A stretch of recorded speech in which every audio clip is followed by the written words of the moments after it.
Puis là, la petite, pendant de passer à côté de moi, là, bam, j'ai claqué les fesses. Ouais, mais là, man, t'as pas le droit de faire ça. Mais là, c'est un compliment, je vais pas aller en prison parce qu'elle sait pas comment s'habiller.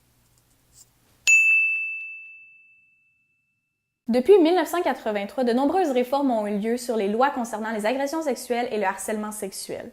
Donc aujourd'hui, selon le gouvernement du Canada, tout geste à caractère sexuel dès qu'il y a un contact physique commis sans le consentement de la personne visée ou par manipulation affective ou chantage peut être considéré comme une infraction sexuelle ou du harcèlement.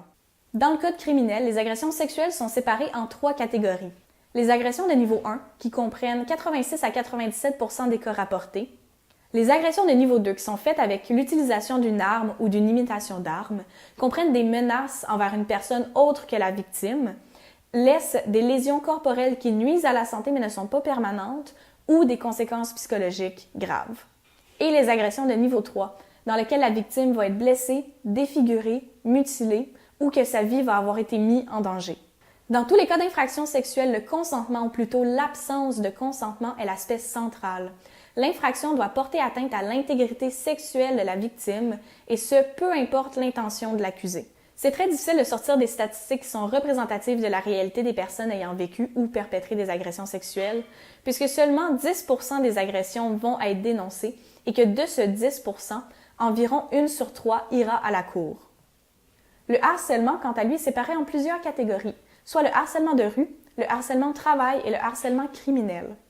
Le harcèlement criminel se compose de plusieurs comportements, tels que le fait de suivre, communiquer ou surveiller la victime, son lieu de travail ou sa maison, ou de menacer la victime ou un membre de sa famille plusieurs fois, ou une seule fois si cela est considéré comme un acte grave. La victime doit se sentir harcelée et la personne qui harcèle doit soit être au courant que son comportement est harcelant, soit ne pas se soucier des conséquences que son comportement peut avoir sur la victime. La victime peut craindre pour sa sécurité et celle de sa famille. Et si, après une plainte à la police et un processus légal, une personne est trouvée coupable de harcèlement criminel, elle fait face à une peine d'emprisonnement d'un maximum de 10 ans. Le harcèlement au travail, quant à lui, a de nombreuses définitions, mais en général se manifeste par des comportements, des gestes ou des paroles répétées, qui sont hostiles ou non désirés, même si ce non-désir n'est pas exprimé à voix haute, qui portent atteinte à la dignité ou à l'intégrité physique ou psychologique du salarié, et qui rendent le milieu de travail néfaste, soit par des conséquences directes telles que le renvoi ou des mesures disciplinaires, ou des conséquences indirectes telles qu'une ambiance de travail négative et improductive. C'est la responsabilité de l'employeur de fournir un milieu de travail qui est sans harcèlement psychologique ou sexuel.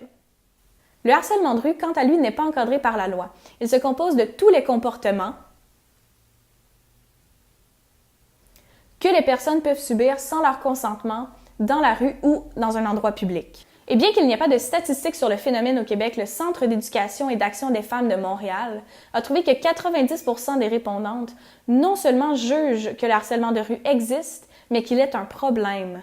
Ce type de harcèlement cause de nombreuses conséquences pour les personnes qui en subissent, telles que de la peur ainsi que des sentiments de colère, d'anxiété, de dégoût, d'humiliation et d'impuissance.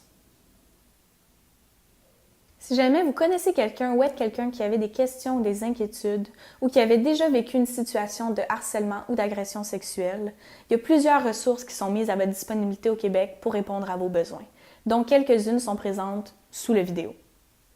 Et que les contacts sexuels soient ou non encadrés par la loi, c'est important d'être conscient des limites des autres et que se souvenir que les relations égalitaires et épanouissantes, ça va beaucoup plus loin qu'une définition légale.